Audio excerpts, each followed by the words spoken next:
Recuerdo que después de que el vehículo temporal se desvaneciera en el futuro, tuve una visión de Marty diciéndome que había regresado del futuro.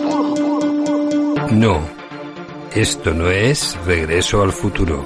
Esto es Futuro Imperfecto. Desde el estudio de Los Salares, bienvenidos a nuestra radio de Alcalá de Henares.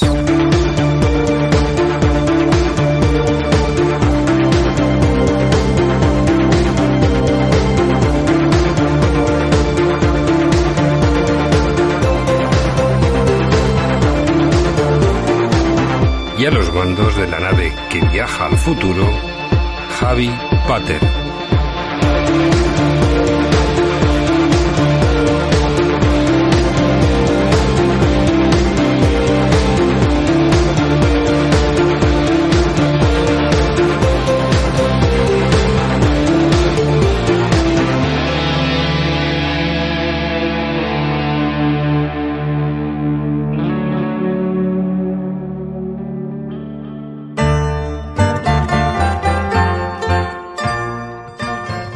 Futuro Imperfecto, radio podcast de Alcalá de Henares, Madrid. Una radio cercana, pero abierta al mundo.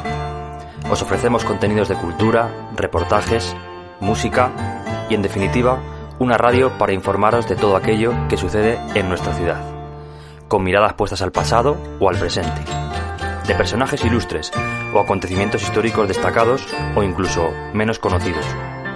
En definitiva, cualquier tipo de evento que para la ciudad haya significado un aporte cultural e histórico muy importante. Futuro Imperfecto Radio. Un viaje único. Una experiencia única.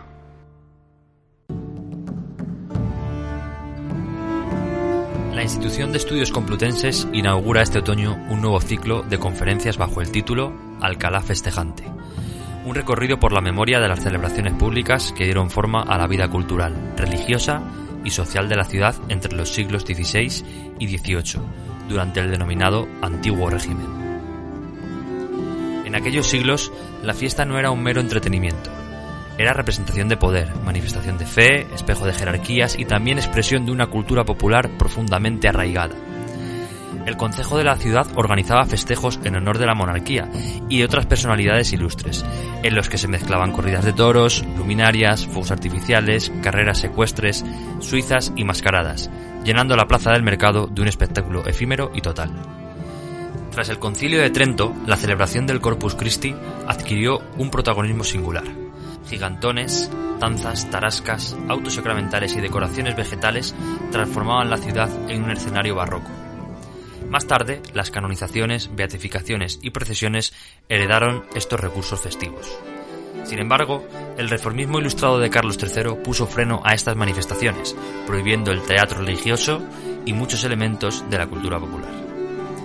Con este ciclo, coordinado por el cronista oficial de Alcalá, Vicente Sánchez Moltó, se busca recuperar la memoria cultural de una Alcalá festiva que aún late en sus calles, en sus archivos y en la memoria colectiva.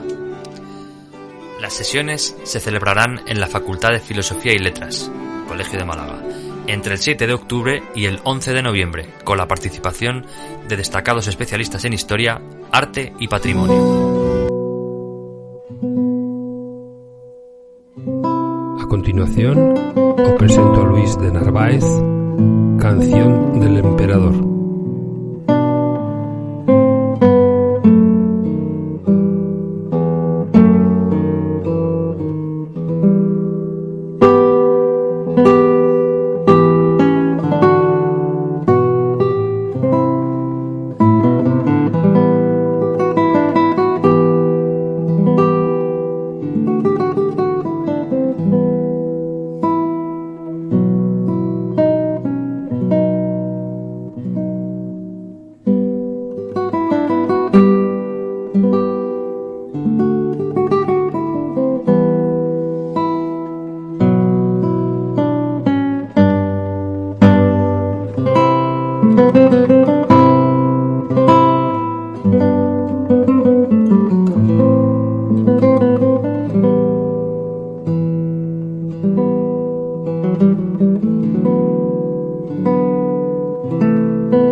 bienvenidos a una nueva entrega del ciclo Alcalá Festejante, organizado por la Institución de Estudios Complutenses y por la Universidad de Alcalá.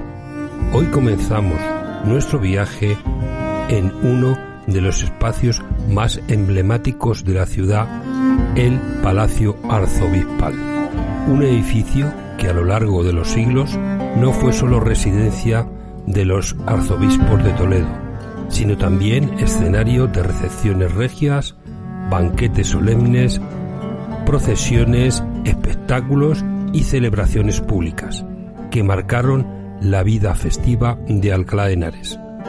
El historiador Gustavo Chamorro Merino, de la Asociación Recuperación del Palacio Arzobispal, nos guía en este recorrido para descubrir un espacio que fue al mismo tiempo casa, corte y teatro de celebraciones. Pero la historia también nos recuerda que no todo era fiesta. El palacio sufrió incendios, destrucciones, especialmente en el siglo XX, que borraron gran parte del esplendor arquitectónico. Sin embargo, su memoria festiva permanece en los documentos grabados y testimonios que hoy nos permiten reconstruir como latia de vida pública de Alcalá en los siglos pasados. Y ahora os dejo con Gustavo Chamorro. Muchas gracias a todos ustedes por estar aquí, muchas gracias a representantes institucionales que han tenido la amabilidad de echar un ratito aquí. Vamos a empezar para no perdernos mucho en el horario y que puedan ustedes en una hora y muy poco haber tenido una visión panorámica de cómo fue el Palacio Arzobispal escenario de múltiples fiestas durante el antiguo régimen. Solo vamos a hablar de aquellas fiestas que tuvieron el palacio o los espacios que le rodean como escenario.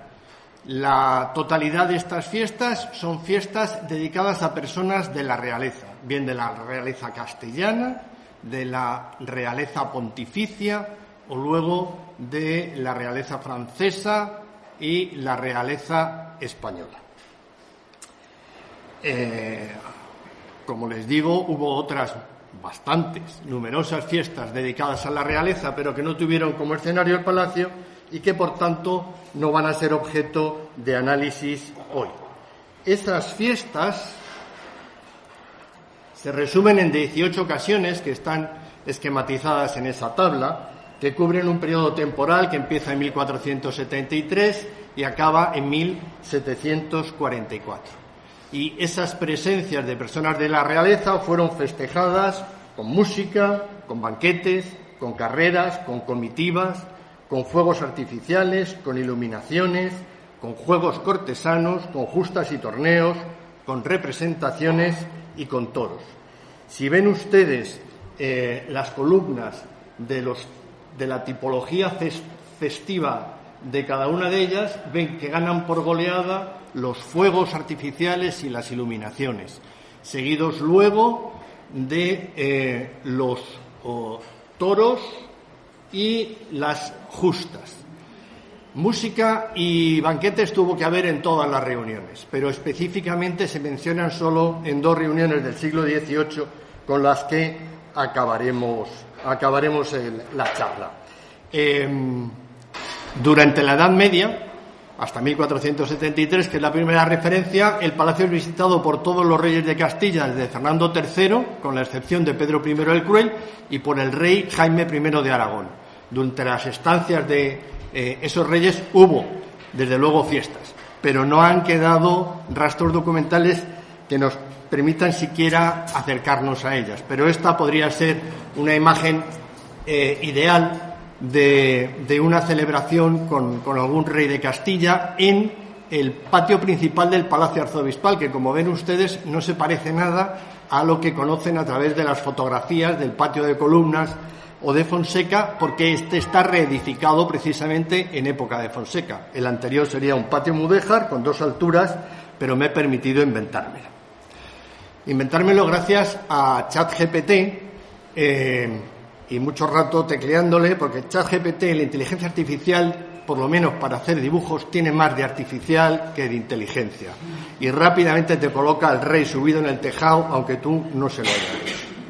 Bueno, pues la primera de las visitas, 1473, es la que reúne al cardenal Rodrigo Borja, futuro Papa Borja, en el Palacio Arzobispal de Alcalá, con los reyes católicos, que aún no eran reyes, y con el arzobispo don Alonso Carrillo. El Papa Borja, Rodrigo Borja, que es cardenal desde los 25 años, porque su tío, que es el Papa de aquella época, le hace cardenal, viene a España en estos años con una misión que es conseguir dinero por una cruzada contra los turcos. Y de paso quiere el Papa que haga una actividad diplomática en los reinos españoles, en Navarra, en Aragón y en Castilla. Hay problemas dinásticos. En Castilla estamos en plena lucha entre Enrique IV y la futura reina Isabel. En Aragón Juan II también tiene problemas, y Juan II, rey de Navarra en aquel momento. Bueno, pues después de haber conseguido negociar con el rey de Aragón y el apoyo para la cruzada, y después de que reunidos en Segovia todos los obispados castellanos también ofreciesen una colaboración económica, acaba hospedándose con don Alonso Carrillo, que don Alonso Carrillo intenta granjearse la simpatía de Rodrigo Borja para que le haga cardenal, que era su máxima ilusión. Vamos a avanzar y a descubrir el final. No lo consigue. A quien hacen cardenal es al Mendoza, obispo de Sigüenza, y le sentó fatal a don Alonso Carrillo. Los cronistas de la época, concretamente es muy ilustrativo el texto de Alonso de Palencia, que dice: el que con más magnificencia colmó de obsequios al legado, a Rodrigo de Borja, en los primeros días de su llegada, fue el arzobispo de Toledo. Este prelado, espléndido por carácter, además de lo mucho que gastó en alojar el hospedaje, es decir, el palacio, porque aquí se hospedaron Carrillo, los príncipes Isabel y Fernando y todos sus séquitos. Este prelado, espléndido por carácter, además de lo mucho que gastó en alojar el hospedaje, mandó hacer tal requisa de gallinas en los pueblos y aldeas circunvecinos que apenas quedó gallo que no se mirase con espanto a la mañana solitario en los desiertos peldaños del gallinero. Para el mantenimiento de los numerosos caballos y mulas de la comitiva vino a Alcalá gran provisión de cebada. Además fueron llegando rebaños de carneros y terneras, multitud de pavos, capones y otras aves cebadas, muchos mollos de vino, todo a fin de que entre los catalanes, pues Rodrigo de Borja no era catalán, era exactamente valenciano, pero don Alonso de Palencia no hacía muchas diferencias en los súbditos aragoneses. Dice: entre los catalanes, los más sobrios de los españoles, cundiese la fama de la glotonería castellana. Del hospedaje en el Palacio Arzobispal y en más casas de Alcalá, de las comitivas del del príncipe Fernando y del legado pontificio, hay unas coplas anónimas, que son unas coplas satíricas publicadas a principios del siglo XVI, pero que deben estar hechas en torno a 1475 por un partidario del partido portugués, de los partidarios de Juana la Beltraneja y de el Marqués de Villena, que pierde las propiedades familiares en favor de un tal Jubera, que era el encargado de la plata de la reina Isabel. Entonces, criticando a Jubera, critican directamente a Carrillo, a la reina, al rey, pero sin meterse con ellos para que no se lo llevasen a una mazmorra muy oscura. Las coplas satíricas tienen mucha gracia, están publicadas y se pueden leer, pero yo quería espigar unos versos. Se refieren a Fernando, que Fernando es de la pareja de Isabel y Fernando, es quien tiene, por lo menos en su época, el mayor predicamento internacional, a quien le dedica Maquiavelo el Príncipe, etc. El príncipe de nobleza, contrastador de fortuna, estando en Torrelaguna con su corte y gentileza, de allende la serranía tal le fue certificado, como el legado venía, según razón consentía, al reino desconcertado. Y salud de Castilla, de todos vicios el fuego, acordó partirse luego a Alcalá, que es mayor villa. Y aquí se produjo la reunión. Y en el palacio fue donde se hospedó el legado pontificio, que era cardenal y, por tanto, príncipe, formando parte de la realeza vaticana. Y le hospedaron en el cuarto real. Bueno, esto también los protagonistas del asunto, don Alonso Carrillo, a base de dibujo artificial.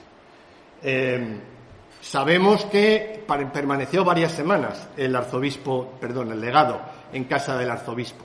Tenemos constancia de los grandes banquetes, pero seguro que hubo alguna celebración festiva más, como por ejemplo esta hipótesis de un baile en el que fue Salón de la Reina, lo que estaba debajo del Salón de Concilios. Pues al legado pontificio, a Rodrigo de Borja, le hospedaron en los apartamentos del rey. Y dice la copla: y en este cuarto real que sale sobre la huerta, según que razón concierta, cupo bien el cardenal. El cuarto real nos dice que sale sobre la huerta. Esta es la primera noticia de que en el Palacio Arzobispal tuvieran reservados unas estancias, unas alcobas, el rey para cuando venía, que es una cosa muy habitual en muchos palacios nobiliarios de Castilla y en muchos conventos.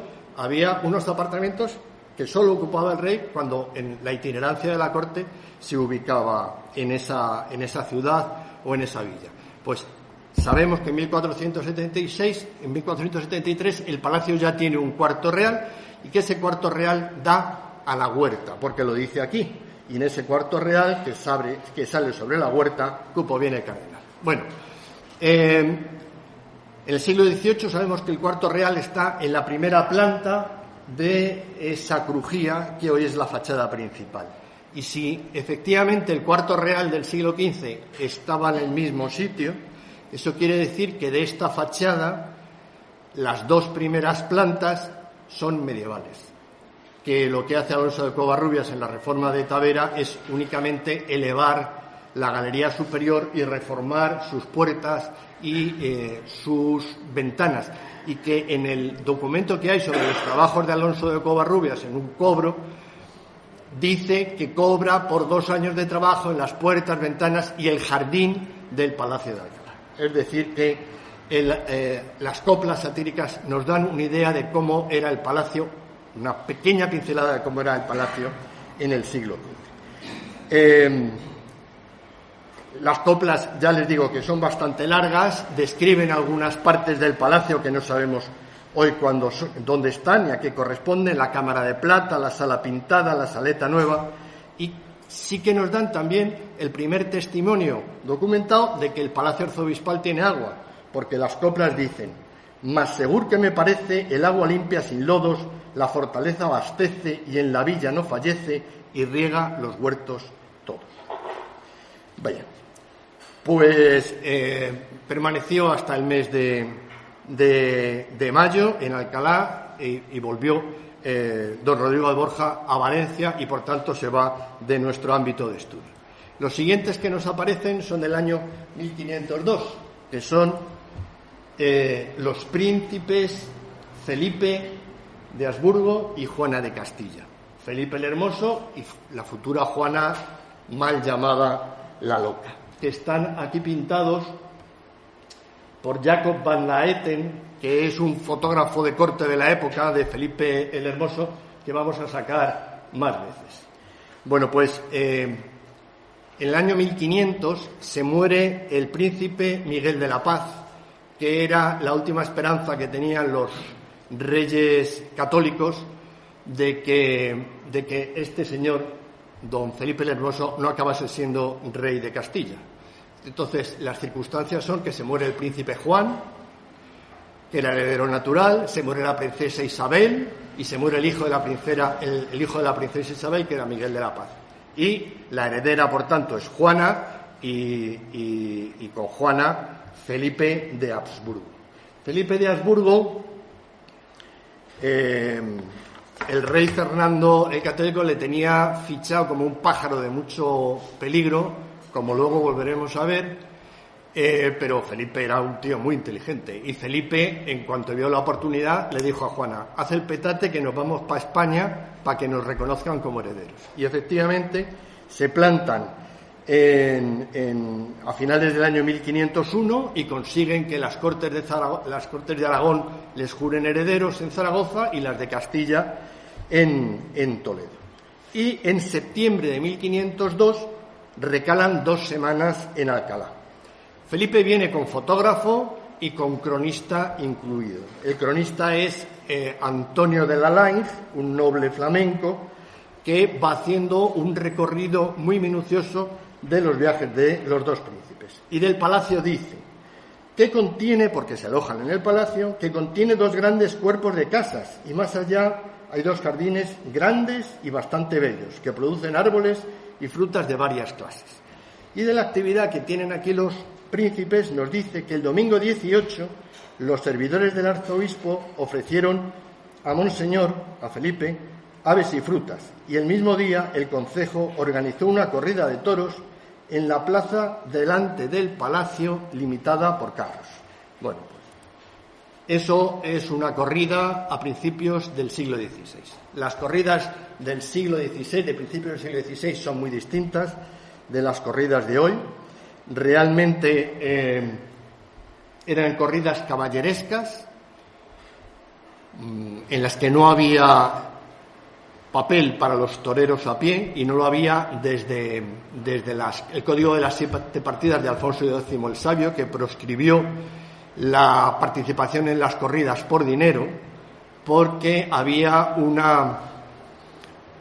una idea de origen religioso, que era que ponerse en peligro lidiando toros por ambición era pecado, que si lidiabas los toros por socorrer a alguien o por honor, entonces no era pecado. Y por tanto los nobles podían lidiar toros porque con eso aumentaban su honra y su fama. Los toreadores a pie, que están documentados en el siglo XIII, y del toreo se habla ya en el siglo XII, en la coronación del rey Alfonso VII de León hay toros, los toros son muy antiguos, pero en esta época están reservados a los caballeros y las suertes son muy limitadas porque se concretan en alancear los toros, esperarlos a pie firmes, montados como si estuvieras en un torneo, a que el toro venga y lo ensartes con la lanza, o si no tienes suerte, sea el toro el que te ensarte a ti, porque los caballos no llevaban petos como los de los picadores actuales, los derribaban, caían al suelo y aunque había algún peón auxiliar intentando defender al caballero, la cosa podía acabar muy, muy mal.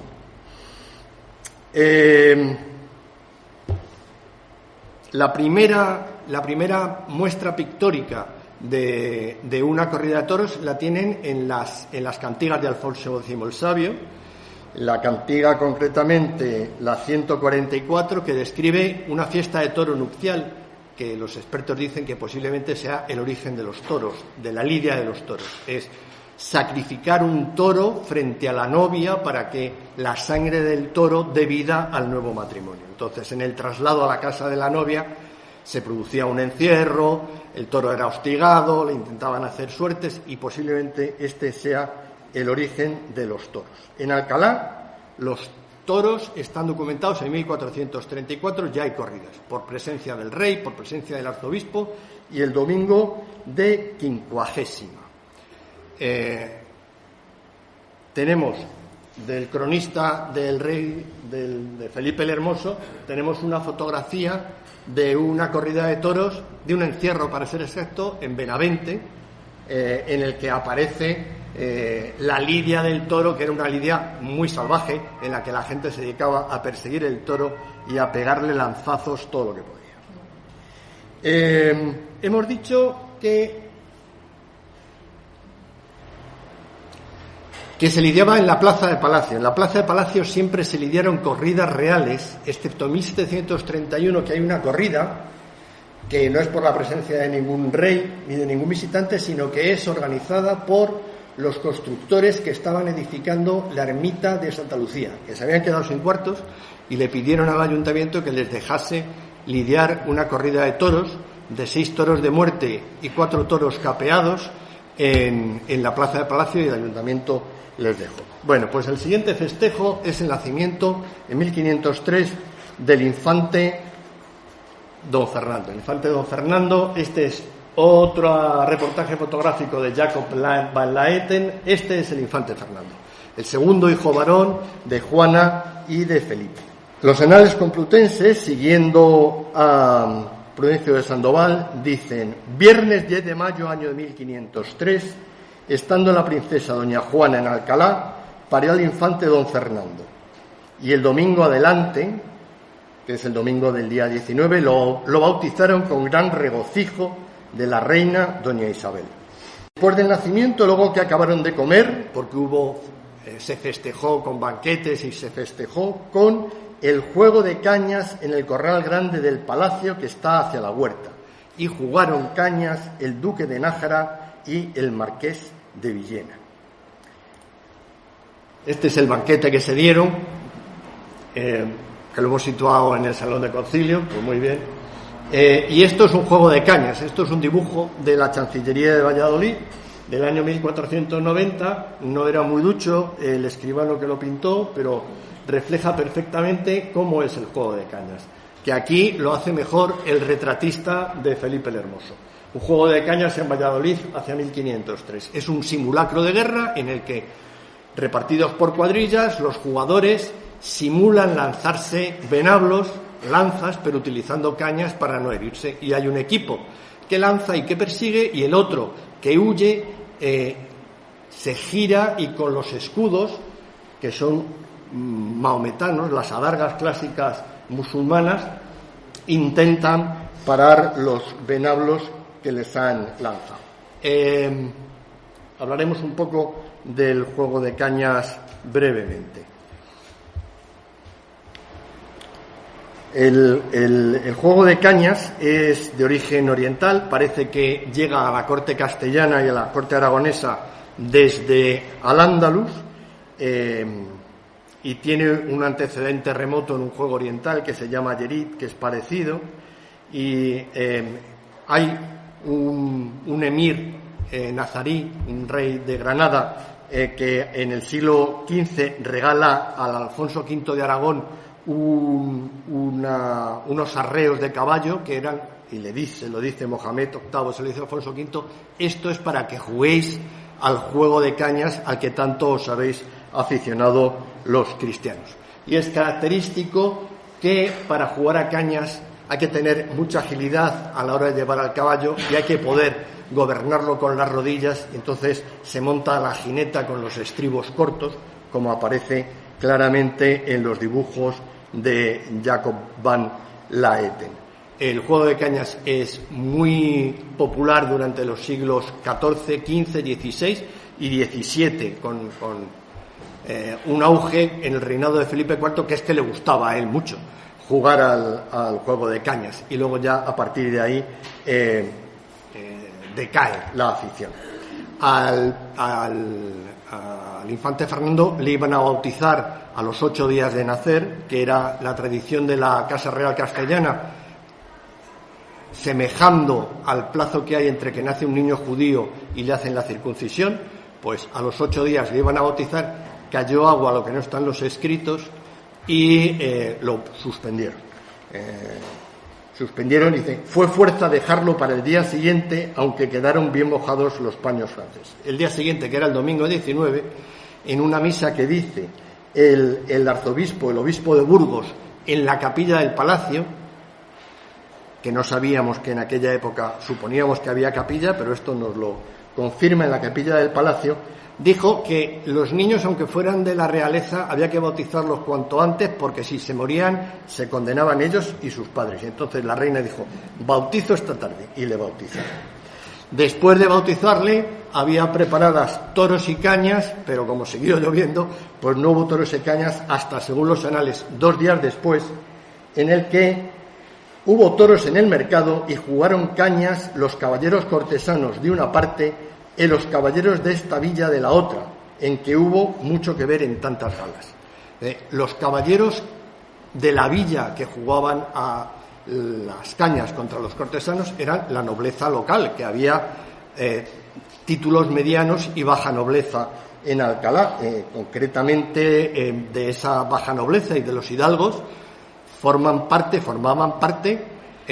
la familia de Cervantes, bueno, cuando vean el texto de la charla, pues se explica un poco más minuciosamente cómo en una información que hacen en Valladolid, cuando está acusado Rodrigo de Cervantes, el padre de Cervantes, y Rodrigo dice: a mí no me juzguéis, que yo soy hidalgo de Alcalá de Henares, hidalgo principal de Alcalá de Henares, y hay unos testimonios recogidos en el pleito de varios testigos que dicen que sí, que efectivamente la familia Cervantes eran hidalgos, vestían con ropas magníficas, tenían caballos, jugaban a cañas y trataban con la nobleza.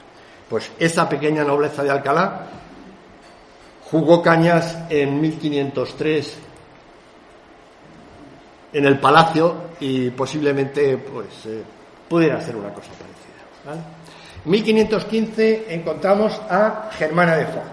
Germana de Foix es la segunda esposa del rey Fernando, que se casa al muy poco de haberse muerto Isabel, y se casa precisamente para pararle los pies a Felipe el Hermoso y desbaratar una aproximación que estaba haciendo Felipe el Hermoso con el rey francés. Se casa con esta chica que tiene 36 años menos que él, tiene 17 años cuando se casa, y era sobrina del rey de Francia.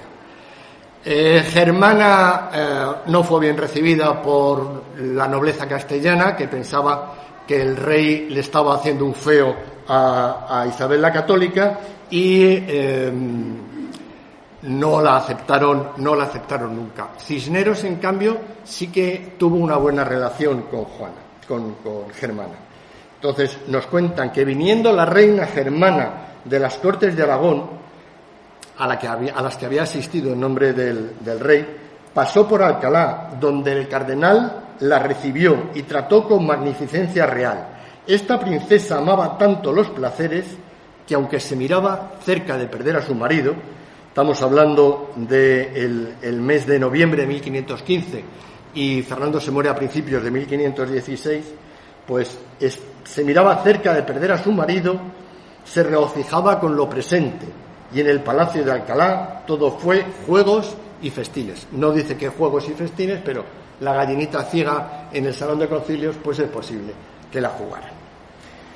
El siguiente de los invitados ilustres es esta, que era una reina aragonesa de origen francés, pues es un rey francés del todo, el rey Francisco I, que está en Alcalá en agosto de 1525. ¿Por qué está en Alcalá? Pues porque ha sido hecho prisionero en la batalla de San Quintín, en el norte de Francia, y va camino de su prisión en Madrid y para en Alcalá, donde está 3 días.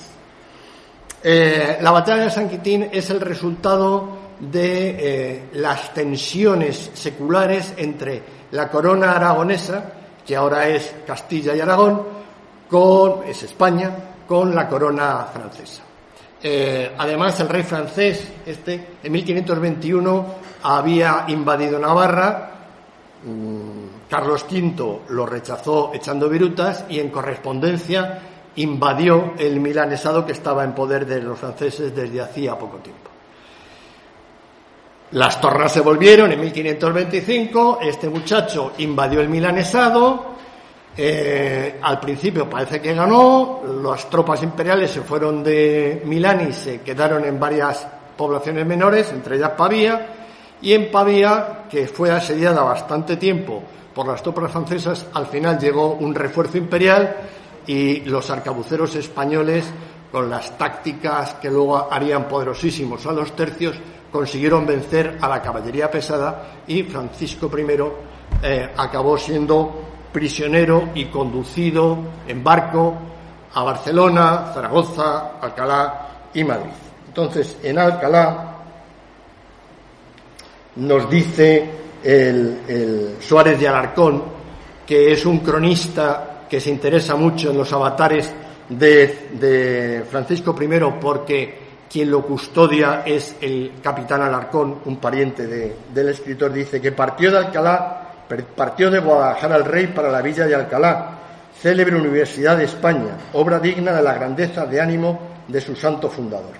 Salióle a recibir toda la villa, y lo que más admiró al rey fue ver a 11.000 estudiantes. En 1525 no había 11.000 estudiantes, pero le parecieron muchos al pobre Suárez de Alarcón, que se hallaban entonces matriculados en aquella universidad. Detúvose 3 días en esta villa, donde le festejaron con todas demostraciones de regocijo y rendimiento, de que se dio por satisfecho el rey, aunque no por contento, porque venía preso. Y en los anales dice que después de que se apeó y descansó un rato en el palacio, hubo delante de él carrera en que mostraron los caballeros de esta villa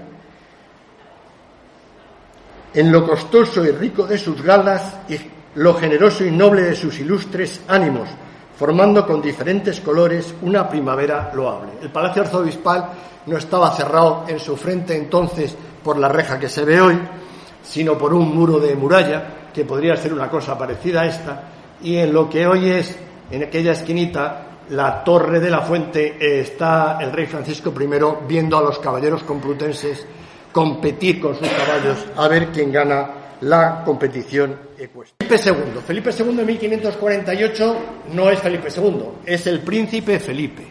El príncipe Felipe, que tiene este aspecto según Tiziano, gallardo y resultón. Guapo no fue nunca, pero ahí está. Entonces, en enero de 1548, a la vuelta de las Cortes de Monzón, para en el Palacio de Alcalá durante bastantes semanas, porque estaban aquí viviendo sus hermanas Juana y María y su hijo, el príncipe don Carlos, de trágico futuro. Pasó varias semanas en el palacio y celebró su estancia con distintas justas y torneos, de las que les va a hablar en una conferencia próxima el profesor Jesús Pascual Molina, que el año 2017 publicó un artículo en el que dio a conocer un documento del archivo de Simancas que explica muy detenidamente las justas. De las justas hubo una muy importante, que es en la isla de Lenares, y otras 4 que fueron en el Palacio Arzobispal. De todo ello les hablará con detalle el profesor Pascual Molina, pero de la justa de picas que se celebró en el patio del palacio, pues hemos hecho una pequeña evocación en esta inteligencia artificial dibujada dentro de un orden. Se celebró el 14 de febrero, que era día de carnaval, y se rompieron 102 picas en el patio del palacio. Entramos ya en el siglo XVII, y en el siglo XVII las crónicas son más detalladas y podemos hablar algo más sobre con qué festejos se celebró la presencia de las personas reales. Aquí llegamos al año 1629, al tránsito que hacen por Alcalá el rey Felipe IV acompañando a su hermana, la infanta Mariana de Austria, que va camino de casarse con su primo lejano, el futuro emperador Fernando II del Sacro Imperio Romano Germánico. Estos son Felipe IV y su hermana Mariana en aproximadamente la fecha de la visita, esta que les digo, de 1629. Mariana no tenía mala pinta, claro, a ver qué va a hacer Velázquez, ¿no? Pues la pone lo guapa que puede. Y estuvo prometida durante mucho tiempo con el príncipe de Gales, con Carlos, príncipe de Gales, que incluso llegó a desplazarse a Madrid en 1623 para conocerla y casarse con ella. Estaba muy interesado, incluso se ofreció a convertirse al catolicismo y abandonar el anglicanismo. Le marearon mucho, le dedicaron fiestas. Esta concretamente son juegos de cañas. Ven ahí las cuadrillas de jugadores de cañas vestidas con colores alusivos. Los equipos de fútbol tienen antigüedad y sus uniformes, pero contaba con la oposición de los teólogos y del conde duque, y no hubo nada que rascar. Con lo cual, la pobre Mariana se quedó compuesta y sin novio. El príncipe de Gales se casó con una francesa y a ella la casaron con su recontraprimo Fernando de Habsburgo. Y en el camino le acompañó su hermano en las primeras jornadas. Y dice la crónica de Pedro de Robles, que explica todo el viaje: por el prado de San Jerónimo se fueron a Alcalá aquella noche, donde los recibieron con grandes aclamaciones y luminarias. Estuvieron allí hasta el domingo 30. Hubo el sábado toros. Vino la majestad, a devoción de su Alteza, aquel día a la 1 a Madrid a visitar a la reina y príncipe, y se volvió a las 3. Se volvió con su hermana. Tan atento está al consuelo de su hermana. La hermana, que es doña Mariana de Austria, acabó casándose efectivamente con Fernando de Habsburgo y acabó siendo emperatriz del Sacro Imperio Romano Germánico, que posiblemente en aquella época era mejor partido que ser reina de Inglaterra. De las festividades, los festejos que le dedicaron a Mariana, nos precisan que hubo luminarias y toros. Bueno, los toros habían cambiado respecto de lo que vieron sus tatarabuelos, los tatarabuelos de Mariana, Felipe y Juana, porque el toreo a la jineta, mejor dicho, la monta a la jineta, había permitido hacer el toreo mucho más ágil. Seguía siendo un toreo caballeresco, pero ya no era esperar a pie firme que viniese el toro y a ver si hay suerte y me lo cargo yo o me mata él a mí. Se podía guiar al caballo con las rodillas y el toreo se enriqueció en suertes y se hizo mucho más parecido al rejoneo actual.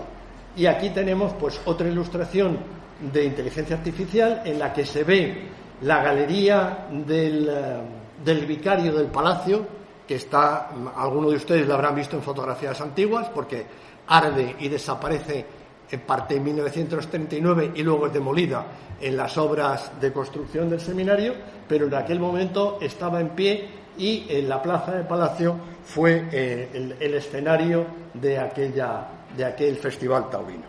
En la tauromaquia de aquella época, además de este cambio del toreo de rejones, al que están dedicadas bastantes obras teóricas, y la más característica es la de Gregorio Tapia y Salcedo, Ejercicios de la jineta, que está dedicado al príncipe Baltasar Carlos, y que es muy curioso porque los grabados son de una señora que se llamaba María Eugenia de Ver. Bueno, pues además del toreo caballeresco, cada vez había más protagonismo del toreo a pie, que se hará muy predominante en los años siguientes. En el año 1636, 7 años después, pasó por aquí la princesa de Cariñán. La princesa de Cariñán es una segunda línea de la Casa Real francesa, de Borbón, María de Borbón, que viene a España para negociar en nombre de su marido, que su marido era Tomás Francisco de Saboya, que era un noble saboyano, que era general del rey Felipe IV en Flandes, pero que tenía el corazón partido entre Felipe IV, entre España y los intereses de la corona francesa en Saboya. Entonces, las condiciones en las que servía a Felipe IV eran muy delicadas, y vino esta señora acompañada de sus 5 niños, que se vino desde Italia en barco y luego en carromato, con los 5 niños, decíamos, y pasó por Alcalá, y le dieron un gran recibimiento, tanto porque era prima segunda del rey francés, como porque era la esposa de un gran general español. A los 14 días de noviembre, la villa de Alcalá envió al camino a dar la bienvenida a su Alteza, a la Cariñán, y a ofrecerle rendidas voluntades, alentados deseos de servirla, como lo mostraron saliendo el ayuntamiento con su corregidor, el cabildo, dignidades y sobat mayor, el colegio mayor y doctores con las insignias de su facultad, la nobleza y demás comunidades, acompañados de numerosa copia de estudiantes que a usanza de escuelas le dieron muchos vítores, aclamando que viviera muchos años. Adornaron la entrada con lucidísima compañía de infantería en trajes y airosa en sujetos y aposentaron a su Alteza en el palacio. Llegó la noche, o por mejor decir día artificial, pues oscuras sombras que no ahuyentaron descuidos del sol ausente las esparció prevenida en crepúsculos de luces y fuegos aquesta nobilísima villa. Una manera muy enredada de decir que iluminaron el palacio y que iluminaron la villa en lo que se pudieron. Las iluminaciones han sido a lo largo de la historia una de las demostraciones festivas más populares. Y lo han sido porque no existía alumbrado público. O sea, el apagón que nosotros tuvimos en abril les dio a ustedes una idea de cómo fueron las noches durante toda la historia, hasta bien entrado el siglo XIX, porque no había alumbrado público. Y las noches eran oscuras como lobos y peligrosísimas. Entonces, que hubiera luces le daba a la gente seguridad, le daba alegría, le daba gratitud al motivo que motivaba las iluminaciones y les daba afecto y lealtad a aquel motivo que provocaba la iluminación. En Alcalá, quien convocaba las iluminaciones era el concejo por sí, o en nombre del arzobispo, y le pedía a las instituciones, a la universidad, a los colegios de religiosos, a los conventos, a los gremios, que iluminasen, y a los vecinos también. Y que se iluminase o no se iluminase costaba dinero, porque la iluminación requiere reponer la vela, y eso cuesta dinero y requiere trabajo. Por eso no había iluminaciones públicas, porque era logísticamente imposible y solo estaban iluminados espacios muy concretos o fechas muy concretas. Como digo, las iluminaciones fueron frecuentísimas como festejos desde la Edad Media y hasta el siglo XIX. Hay unos versos de Fray Diego del Peral a propósito de una iluminación hecha en Murcia con motivo del casamiento de Carlos II en 1680, que lo dice muy bellamente. Vistióse la ciudad de luces bellas, con multitud de hachas y faroles. La luz se oscureció de las estrellas, al crecido esplendor de tantos soles. Aquestas flasquearon porque aquellas eclipsan a su luz los arreboles, y en el fuego inmenso que se veía se halló la noche en la mitad del día. En 1660 se produce otro viaje real de Felipe IV, que sigue llevando a parientes femeninas a que se casen en Francia. En este caso, a quien lleva es a su hija, la infanta María Teresa. Felipe IV ya está muy mayor, en el año 1660, y la infanta María Teresa no, por lo menos en ese retrato, no parece que fuera de muy buena gana a casarse a Francia. Se iba a casar con Luis XIV y tenía mucha razón en no estar animada, porque Luis XIV le dio muy mala vida a la pobre María Teresa. Fue reina de Francia, que no tuvo que fregar casi nunca, pero no fue su matrimonio feliz.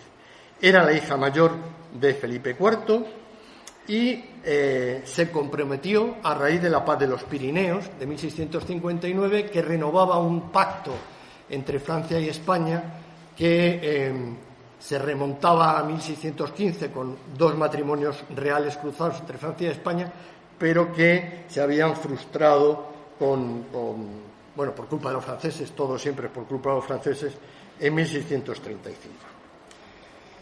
Terminaron el rey y la infanta la primera jornada en Alcalá de Henares, entre las 6 y las 7 de la tarde. Aposentáronse en el Palacio Arzobispal, donde poco después de haber llegado les besó la mano a aquella villa. Y a la noche tuvo delante del palacio un fingido castillo de fuego, que acertado de fábrica y abundante de pólvora, cuando se aplicó la lumbre a sus artificios, por el rato que duró la materia, una vista y estruendo que a un tiempo mismo era agradable y pavoroso, y un representado espectáculo de mayores veras. A esto sucedió una fiesta de toros que, estando la plaza alumbrada de muchas luminarias, fueron saliendo a ellas, adornados de varias invenciones de fuego. Unos las sacaban de pólvora, atadas firmemente a las astas, a los lomos otros, y otros salían con albardones de resina y alquitrán, causando un estremecimiento gustoso de ver el desatino y braveza que les ocasionaron el calor y la luz.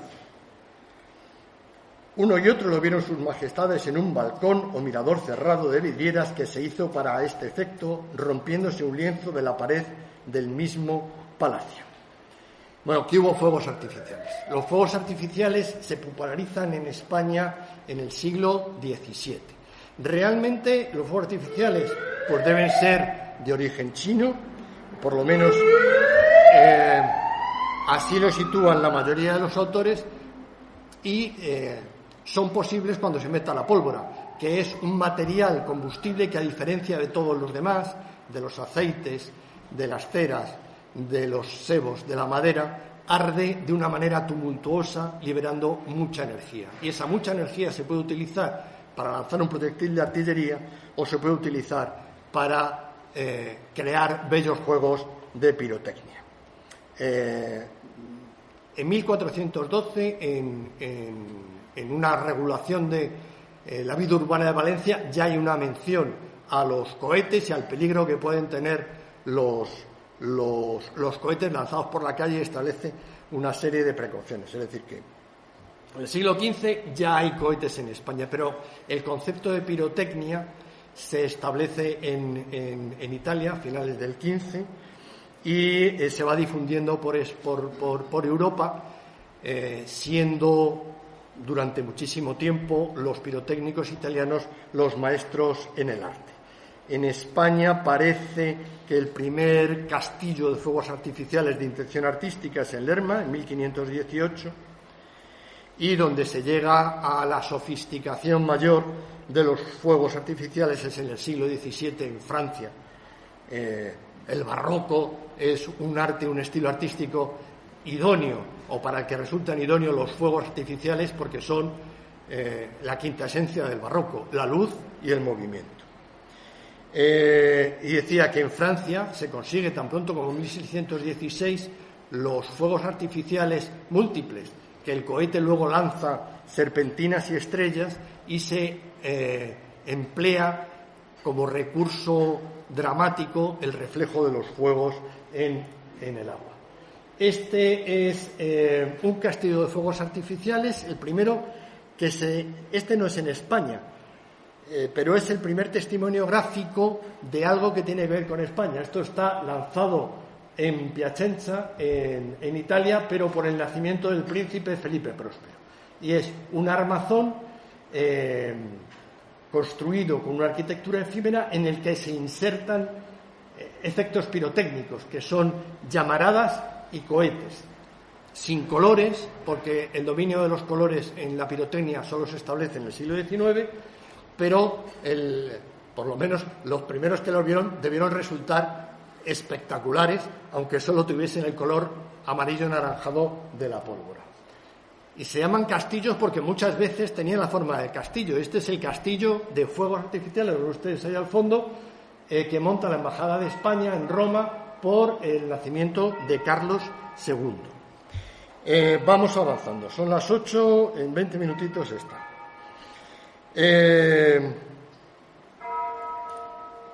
Esto es, en el siglo XVII, fuegos artificiales en el jardín de Johann Kochum, que ven ustedes cómo eran o surtidores de fuego o cohetes lanzados que trazaban su trayectoria con ese color amarillo dorado.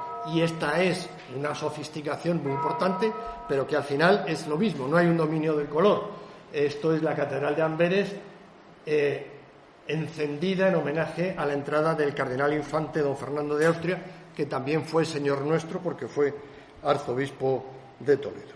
Bueno, pues después de aquello, al día siguiente, el rey y su hermana salieron camino de Guadalajara y llegaron, andando el tiempo, a la frontera de Francia, y ahí tienen el río Bidasoa y la isla de los Faisanes, y este es un cuadro que está en Versalles y que refleja la espectacular comitiva que llevaba la buena de doña María Teresa de Austria acompañándola. Comitiva que en la casita que hay en medio de la isla de los Faisanes la dejó a la pobre sola en manos de la pérfida corte francesa. Y acabamos el siglo XVII con el alojamiento del rey Carlos II cuando iba en 1677 camino de Aragón. Carlos II, el pobre, fue rey desde el año 1665, que tenía yo creo que 4 años, hasta 1700. El año 1675, su medio hermano, Juan José de Austria, dio un golpe de Estado y le dijo: espabila, Carlitos, que te han manopleado mucho, vamos a ver si nos hacemos con las riendas del reino. Y para esto te vas a ir a Aragón a jurar los fueros, que hace mucho que no va ningún rey a Aragón. Y camino de Aragón se alojó el rey Carlos II en Alcalá. De la estancia del rey Carlos II nos lo cuenta uno de sus cortesanos, Francisco Fabro Fermundán, que dice que así terminó la primera jornada en Alcalá, habiéndose medido las horas para llegar a las 3 de la tarde a aquella villa nobilísima por muchos títulos. Entró y pasó por diferentes arcos triunfales y por medio de las aclamaciones del crecido pueblo fue al palacio del arzobispo de Toledo, alhajado y adornado como para los huéspedes que le habían de honrar. Estaba la plaza contigua dispuesta para una fiesta de toros y a un lado una grande máquina de fuegos artificiales. Y efectivamente, Carlos II, que no debía ser muy aficionado a los toros porque el hombre no era realmente...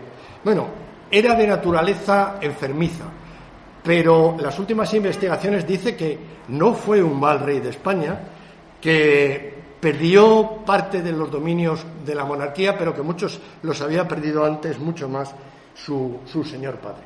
Continuó viaje a Aragón y aquí está jurando en la SEO de Zaragoza los fueros de Aragón y recibiendo el pleito homenaje de las cortes aragonesas.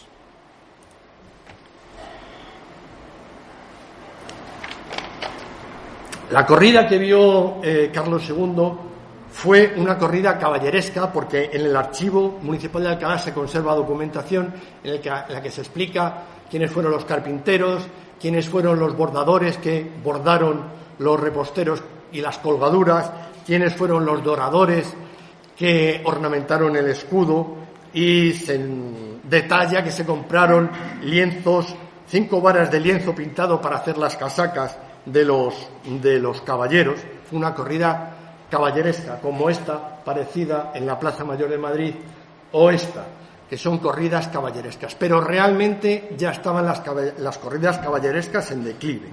En los 35 años en los que fue rey Carlos II, en Madrid hubo 36 corridas votivas, dedicadas a San Isidro, a San Andrés o a no sé qué otro santo, que eran las corridas en Madrid. Pues de esas 36, ni una sola fue caballeresca. A la gente, al común de los mortales, lo que le gustaba era el toreo a pie, porque era mucho más emocionante y mucho más divertido. Pero al pobre Carlos le hicieron presenciar una corrida caballeresca. Y entramos en el siglo XVIII, donde hay 4 visitas de Felipe V o de su mujer, y luego 3 visitas enredadas por Luis Antonio de Borbón.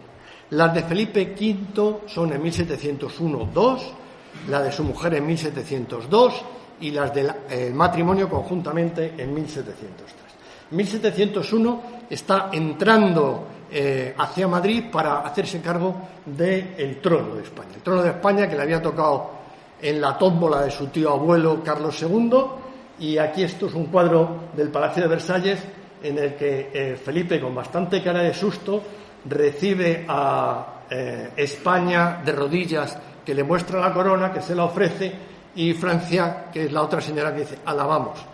El cura que hay ahí es el cardenal Portocarrero, que tuvo mucho que ver en la entronización de Felipe V, pero que ahí casi está haciendo, hablamos mucho de toros hoy, un desplante taurino, está haciendo, pues ese es Portocarrero. Bueno, lo que tenemos de esta visita es un informe en el Archivo General del Palacio, que viene la furriera de la Casa Real y dice que hay que hacer una serie de obras, y de entre las obras que dice que hay que hacer es que hay que arreglar esa galería y ese balcón para que el príncipe, para que el rey vea las fiestas. No sabemos qué fiestas hubo, pero hubo fiestas.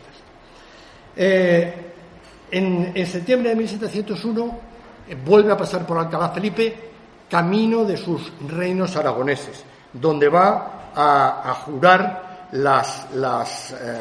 los fueros de Aragón y los de Cataluña. Entonces hay una crónica de don Antonio de Uvilla, que era su cortesano, y entonces nos dice que llegó su majestad a Alcalá después de anochecido, y las prevenciones de aquesta ciudad y de todos sus vecinos facilitaron luciese con las luminarias todo. Lo que la noche pretendió oscurecer, su majestad se hospedó en el palacio que le estaba prevenido en las casas del arzobispo de Toledo. Recibió a diversos cortesanos, pidió su majestad la vianda, y después de habérsela servido pasó a un balcón para ver los fuegos con que aquella ciudad quiso festejarle, y al punto se manifestó el gran concurso que le esperaba. Fue tanto el alborozo que ocasionó su real presencia, que acabados los fuegos estuvo mucho tiempo en el balcón recibiendo la voluntad de todos. Bueno, entonces vio fuegos, aquí está Felipe en 1701, rey de España ya, y vio los fuegos que no sabemos cómo eran porque no hay ninguna documentación, pero él, que venía de la corte de su abuelo Felipe IV y que había visto unos fuegos espectaculares, pues los de Alcalá debió decir: bien, vale, vamos a por otra cosa, vamos a volver a la vianda, porque esto no me acaba de... Y partió a Zaragoza, donde jura los fueros de Aragón, y luego entra en Cataluña y jura las libertades primero de Lérida, luego de Cervera, y finalmente las de Cataluña, ¿vale? Y acaba en Barcelona, donde recibe a la que será su primera mujer, María Luisa de Saboya. Allí se casa con ella y se embarca hacia Italia, porque en los dominios italianos de la monarquía hispánica había importantes problemas. Y la reina María Luisa, que es esta chica, retratada en 1702 por Juan García de Miranda, y que se había casado con Felipe en Figueras, nada más entrar en España, y esta es una ilustración francesa, porque luego veréis que no hay forma de encontrar cuadros españoles de las bodas de nuestros reyes.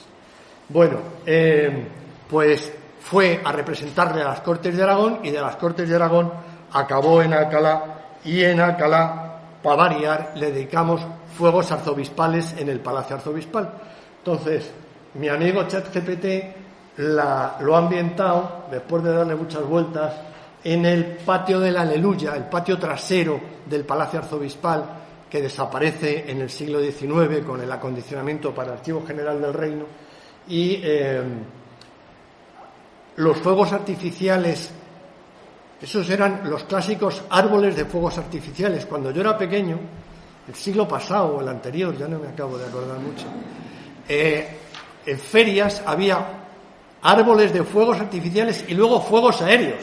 Los fuegos aéreos estaban bien porque eran los que ahora se ven, que estaban disparados, ¡pum!, se oía un ruido, luego no se veía nada y de repente una palmera.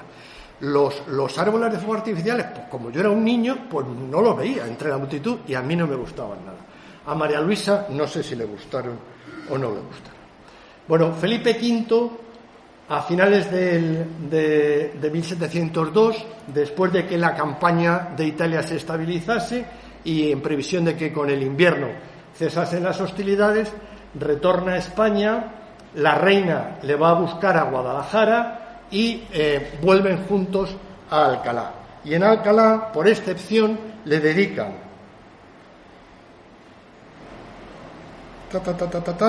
Luego entró el rey al cuarto de la reina, donde se les sirvió la vianda para la cena, y después de ella pasaron al mirador que les estaba prevenido, y vieron primorosos artificios de fuego y una bien vestida mojiganga. ¿Y qué es una mojiganga? Pues la mojiganga nos lo explica el propio autor en el trayecto que ha hecho la reina, el rey viniendo desde Italia, en Zaragoza. La noche que este día festejó la ciudad de Zaragoza su majestad, lo hizo con una mojiganga del gremio de los peleires, la cual se compuso de muchas parejas y muy buenos disfraces, y al fin de ella un vistoso carro triunfal que, poniendo junto a un tablado que estaba debajo del balcón del rey, salieron del carro unos danzarines en traje jocoso y su majestad estuvo divertido. La mojiganga era un espectáculo de disfraces. Muy bien. Pues Felipe V pasó por Alcalá más veces. En 1711 hubo una visita muy importante que está muy descrita por Esteban Azaña, pero el rey no se alojó en palacio sino en la plaza, aquí, en la Plaza Mayor, y por tanto nos ocuparemos de ellas. En 1714 el rey pasó por Alcalá y volvió a Alcalá camino de Guadalajara para casarse allí con su segunda esposa. No he podido documentar porque en el Archivo General de Palacio no he encontrado. En el Archivo General de Palacio te vas allí y dices, de Felipe V, que quería yo a ver el viaje a Guadalajara, dice, 80 legajos, busque usted. Digo, vale, pues otro día. Entonces, es verosímil que pasase por Alcalá. Vamos, verosímil no, lo dice la Gaceta, que duerme en Alcalá el día 23 y el día 26, posiblemente en Palacio, pero no es seguro, por ser... Bueno, Felipe V hacia 1714 había quedado viudo y el mismo año 1714 se volvió a casar, porque como dice el cardenal Alberoni, el carácter de su majestad no es para estar soltero, porque era muy fogoso y muy religioso, entonces tenía que tener una esposa legítima, fuera como fuera. Esta es la pobre María Luisa de Saboya con el heredero, con el príncipe Luis, que están ahí matando la herejía entre todos.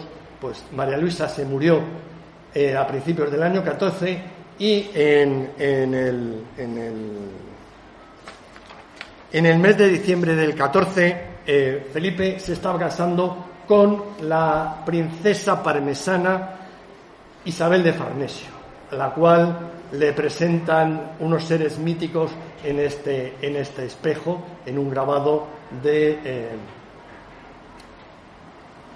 Hilario Spolverino, que era el pintor de corte de Parma. La boda por poderes se celebró en Parma, y en Parma debió ser una fiesta espectacular y quedó muy bien registrada en un libro. Este es el cortejo de la reina que va camino de la catedral, que es esta, y en la catedral la boda fue espectacular por poderes. Hay una versión del propio Spolverini en pintura, que es esta, que hace una serie de cuadros que son los fastos de Isabel de Farnesio, que han quedado para la historia de cómo fue la boda por poderes de la reina. Entre esos cuadros está en la que el cardenal Gozzadini se presenta a la reina, y nos interesa destacar a este señor que hay aquí, que es un secretario de la reina, que se va a venir con ella a España, que es el marqués de Scotti, que va a ser el ayo de Luis Antonio de Borbón, nuestro cardenal, del que hablaremos enseguida. La boda se confirma en Guadalajara. No hay ni un grabado, ni un cuadro, ni un de Guadalajara de la boda. Pues aquí mi amigo el GPT me ha hecho este festejo en el Palacio del Infantado. Vale. Tanto la ida como la vuelta decimos que paran en Alcalá, posiblemente en el palacio, y lo que se conservan son la relación de los fuegos artificiales que se lanzan. Eso se conservan en el ayuntamiento, que están preparados por Diego Torija, que es miembro de una saga de importantísimos pirotécnicos de Alcalá, de la que hablaremos luego. Y da el detalle de los árboles que queman, cuántas estrellas, los tipos de truenos, los tipos de relámpagos. Y es curioso que cuando el día 23 pernocta en Alcalá del Rey, la pirotecnia vale 500 reales y, sin embargo, cuando ya están los dos, vale 1.230. Al rey le dieron la mitad que a la pareja real. Bueno, en 1739 en Alcalá ha cambiado una cosa, que es cardenal arzobispo de Toledo y de Sevilla uno de los infantes, el infante Luis Antonio de Borbón, que es este muchachín que está aquí vestidito de rojo. Le hacen arzobispo de Toledo con menos de 10 años y el año 1739 tiene 12 años. Y tiene como juguete el arzobispado de Toledo y el palacio de Alcalá, donde su ayo, el marqués de Scotti, se dedica a organizar para la familia real festejos. Y uno de esos festejos es el encuentro con la reina Mariana de Neoburgo, que es la viuda de Carlos II, la segunda esposa del rey anterior. Esta es Mariana de Neoburgo. Mariana de Neoburgo se quedó viuda en 1700 al morirse Carlos II y en cuanto llegó Felipe V le dijo: mira, aquí no quiero reinas, viudas ni no viudas, más que estorbáis, te vas a Toledo. Y en la guerra de sucesión tuvo la mala idea Mariana de Neoburgo de posicionarse a favor de su pariente Carlos de Habsburgo, del pretendiente, y entonces cuando Felipe V ganó la guerra le dijo: tía, aire de aquí, y la tuvo exiliada en Bayona durante 20 y tantos años. Y en Bayona la pobre pues envejeció, retratada por Robert Gabriel Hentze, y hay cuadros suyos en los museos de Bayona y en colecciones particulares del País Vasco francés. Bueno, se conserva y este legajo en el Archivo General de Palacio me resultó mucho más fácil porque Jesús de la Torre Briceño tiene un artículo que habla de fiestas reales y decía cuál era el legajo, y ese sí que fui a tiro hecho. Y en ese legajo hay mucha documentación de tipo económico, y sabemos que los gastos ascendieron a casi 400.000 reales, de los cuales casi 70.000 se gastaron en transporte, con 117 calesas, 22 carromatos, 13 coches, 202 mulas y 147 acémilas para traer de Madrid los enseres, las vituallas, los criados, los cocineros, todo para que jugase Luis Antonio de Borbón, porque se podían ahorrado por lo menos todo el transporte si el encuentro hubiera tenido lugar en el Palacio del Buen Retiro. Pero es que Luis Antonio estaba jugando a ser el anfitrión de la familia real. Se conserva, por ejemplo, el menú de la cena del día 17, que estuvo compuesto por la barbaridad de 4 entrantes, 6 sopas, 8 carnes, 2 sorbetes, 4 postres, para cenar. El alcacercer que estos pobres debían gastar. Y la siguiente festividad, aquella fue en junio, esta fue en octubre de 1739, en que se produce la confirmación de la boda por poderes de otro de los infantes, el infante Felipe, con Luis Isabel de Francia, con una hija del rey francés. Y se encuentra aquí la familia real.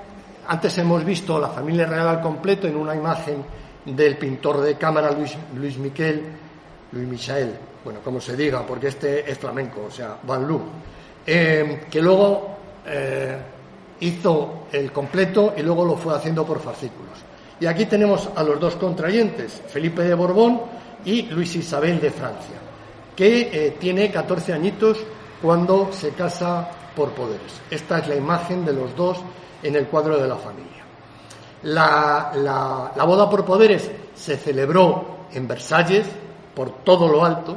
Quedan algunos grabados. Este es bastante popular, pero hay otros que son de una inmensa calidad. Estos son las fiestas que organiza el rey francés en Versalles para celebrar la boda, y luego esta es la fiesta que montan la Villa de París en el Sena, acota entre el Puente Nuevo y el Puente Real, y monta un templete en el centro y barcas con fuegos artificiales que los prenden, y se organiza la de, espectacular, en un grabado que está inserto en el libro que publica la Villa de París. Sale de París el 31 de agosto y llega a Roncesvalles el 13 de octubre, y la Gaceta de Madrid nos da detalles sobre la ceremonia. En la ceremonia la recibe el consistorio de Alcalá en el puente del Torote. Desde el Torote hasta el palacio, hasta la Puerta de Madrid, hay hachas de viento que iluminan todo el camino. Está adornada la Puerta de Madrid, la calle, la Plaza de la Cebada, la calle de los Bodegones, la calle de San Juan con un arco, y cuando llegan a la Plaza de Palacio, en la Plaza de Palacio, no, perdonadme que me he saltado de fiesta. Esto es la siguiente y última de la infanta María Teresa Rafaela. Cuando llegan al Palacio de Alcalá, que efectivamente está todo muy adornado, pero lo que estaba contando de la Plaza de Palacio no es verdad, está todo muy adornado, y le reciben los reyes a la nueva infanta, princesa francesa, y entran en el palacio, e inmediatamente el patriarca de las Indias, vestido de pontifical, con los capellanes de honor y en presencia del cardenal Lucio y de los embajadores, ratifican el matrimonio. Después acompañan a los novios y toda la familia real al gabinete de los reyes, donde estuvieron con sus majestades, hasta que le mandaron retirarse a sus cuartos para descansar y aligerarse de los vestidos. A las 6:30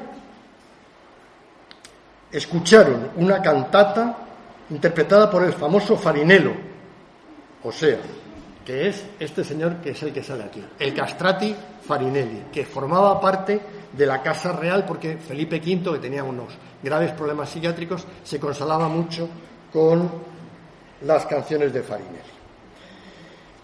Cantada por el famoso Farinelli y 3 músicos de cámara, siendo su letra alusiva a la celebridad del día. Duró 5/4 de hora, y luego media hora los fuegos artificiales que estaban dispuestos por la ciudad de Alcalá, que se ha distinguido con mucha especialidad en sus demostraciones para recibir a sus majestades y altezas. Acabados los fuegos, pasaron acompañándolos de los príncipes a verlos desnudar. El rey asistió al novio, a quien le hizo la ceremonia de poner la camisa, y ello mismo se practicó por la reina en el cuarto de la novia, que puesta en la cama se avisó a su majestad para que se sirviese de introducir al novio, que estaba en bata en su cuarto, y habiéndolo introducido se retiraron sus majestades. En la etiqueta de la corte española los dejaban solos. Y dice el cronista: ayer mañana, pues lo dice la Gaceta, ayer mañana amanecieron los novios con perfecta salud. Muy bien. Pues después se celebraron las velaciones con la misma solemnidad, y por la tarde fueron sus majestades a visitar y dar gracias a San Diego. Se restituyeron al palacio, se disparó de nuevo fuegos artificiales y hubo luminarias en toda la ciudad. En el Archivo General de Palacio se conserva mucha documentación económica, entre ellas esta nómina de lo que cobran los 8 músicos que no eran de la Capilla Real y que acompañaron a Farinelli, y que cotizaron por 11.455 reales de vellón. En vinos y pan se gastaron la bonita cifra de 22.746 reales, de los cuales 10.500 fueron vinos extranjeros, de Burdeos, de Champaña y de Borgoña, y también de Canarias. Pues no sabía muy bien dónde estaba Canarias el que hizo la nota. Luego, en vino común, 5.595, en pan de boca, 5.790, y en nieve, 534 reales para refrescar. y en arreglos del palacio 19.724 reales. Andando el tiempo, los infantes Felipe y Luis Isabel acabaron siendo duques soberanos de Parma. Y este es el último, 1744, en el que hay otra pobre infanta española, María Teresa Fernanda, que es esta chiquilla de aquí, que se va a París a casarse con el heredero de Francia, con el delfín Luis Fernando. Y entonces su hermano, el cardenal infante Luis Antonio de Borbón, que aquí tiene, si lo tengo aquí tiene 10 añitos, y su hermano un poquito más. El año en que se produce esta recepción, en 1744, y los cuadros que los representan mejor son estos dos, el de Dallas y el del Palacio de Versalles, de la infanta María Teresa Rafaela. Organizaron una espectacular recepción a medias entre el infante y su ayo, el marqués de Scotti, que no debe tener problemas presupuestarios y gastó espectacularmente. Ahora voy a hacerles una cierta idea de cómo fue la ceremonia.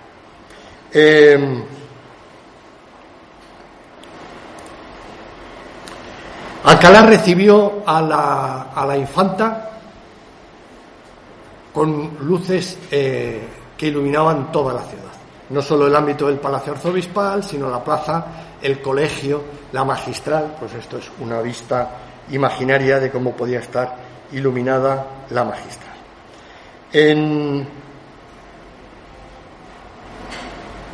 La boda se había producido por poderes en el Palacio Buen Retiro el 18 de diciembre y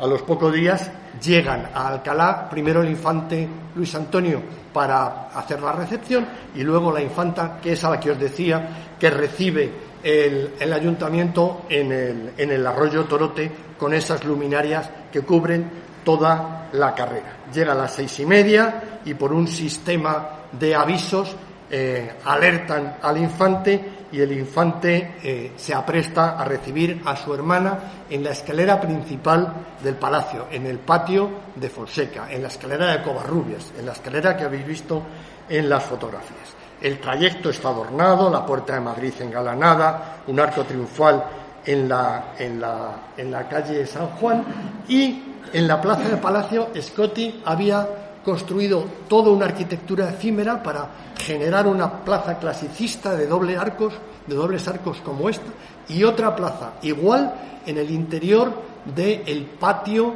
primero del palacio, actual patio de entrada o de armas, que era el más feo, y por tanto no vio la infanta cómo era ese primer patio, sino que pasó de una plaza porticada a otra plaza porticada y luego al patio de las columnas, en cuya escalera le recibe el cardenal, su hermano. Subieron al cuarto real y desde el gabinete fueron a ver unos fuegos de artificio. Y unos fuegos de artificio que describen que era un castillo como una torre de Babilonia y que se encendieron, empezó el espectáculo de fuegos con un vítor en color azul y luego la leyenda "Viva la Serenísima Señora Infanta de España, tu. Esto denota que el pirotécnico era un tío muy formado, porque en aquel momento conseguir el color azul en unos fuegos artificiales era muy poco común. El pirotécnico, no tenemos seguridad, pero posiblemente es un familiar del Diego Torija, del que hemos hablado, que es José García de Vargas Torija. José García de Vargas Torija es un gran artista, del que se conservan piezas, dibujos muy importantes, como estos dos preparados para la entrada de Carlos III en Madrid. Este imitando un jardín y este que es mucho más dinámico porque tiene disparados los fuegos artificiales, imitando el castillo de Sant'Angelo de Roma, que a todos nos suena. Muy bien, pues después de desembarcar la infanta, fue servida con esplendidez y magnificencia una gran mesa en palacio, visitó la Magistral y San Diego, y al día siguiente, pasando por jesuitas para postrarse ante las santas formas, salió a Guadalajara. Scotti se gastó una buena cantidad de las rentas del arzobispado de Toledo en la fiesta, pero el ayuntamiento también generó un gasto importante, según un estudio de Carmen Heredia, más de 10.000 reales. El día 13 se entrega a la infanta en la isla de los Faisanes y se ratifican las bodas en Versalles. Esta es la capilla de Versalles, donde se ratifica la boda. La fiesta que le montan en París, en la plaza de Luis el Grande, que si Scotti había hecho una arquitectura efímera bastante potable, pues la arquitectura efímera que montaron fue espectacular en París. Estos eran unos pabellones donde los parisinos bailaron y comieron y bebieron festejando la boda de su delfín. Y este es el baile de disfraces que montó Luis XIV para celebrarlo, y que es famoso porque Luis XIV es uno de estos que va disfrazado de arbusto recortado. Es el famoso baile de los tilos, que además fue la ocasión en que Madame Pompadour, la amante del rey, se manifestó por primera vez de manera pública ante la corte y adquirió el protagonismo que la ha hecho pasar a la historia. Nuestra pobre María Teresa Rafaela se casó con el delfín, y su matrimonio fue, al contrario que muchos otros matrimonios reales, fue feliz porque congeniaron, pero fue trágico porque la pobre murió de sobreparto el año de 1746. Y hasta aquí hemos llegado. Muchas gracias.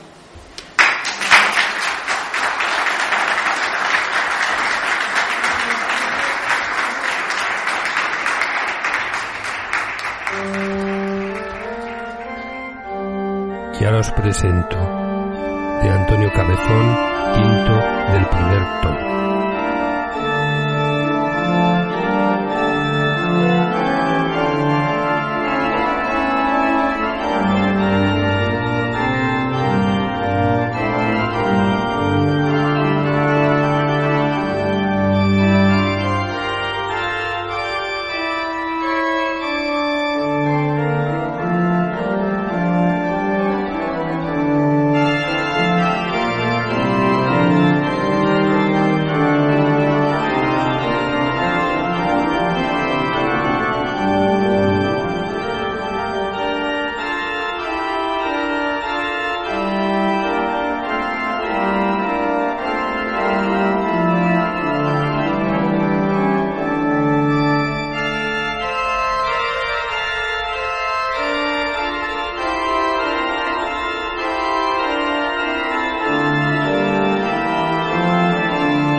Javi Java os comenta cómo contactar con nosotros.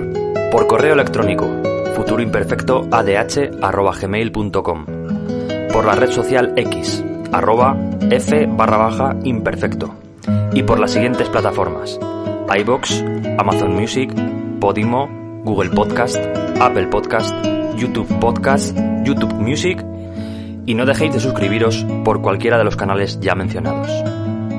Y también, como no, con la Institución de Estudios Complutenses. Por teléfono 624 66 0501. También por correo electrónico ieecomplutenses@gmail.com. También por la página web ieecc.es. Y el horario de oficina es martes, miércoles y jueves de 10 a 1 del mediodía. A todos los oyentes que todavía no sois socios, os animamos a colaborar con esta asociación y ayudar a la difusión de la historia de nuestra ciudad, con una cuota de tan solo 30 euros semestral. Y ahora os presento a Jordi Sabal, Pavanas y Gallardas.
Así concluimos este primer programa del ciclo Alcalá Festejante.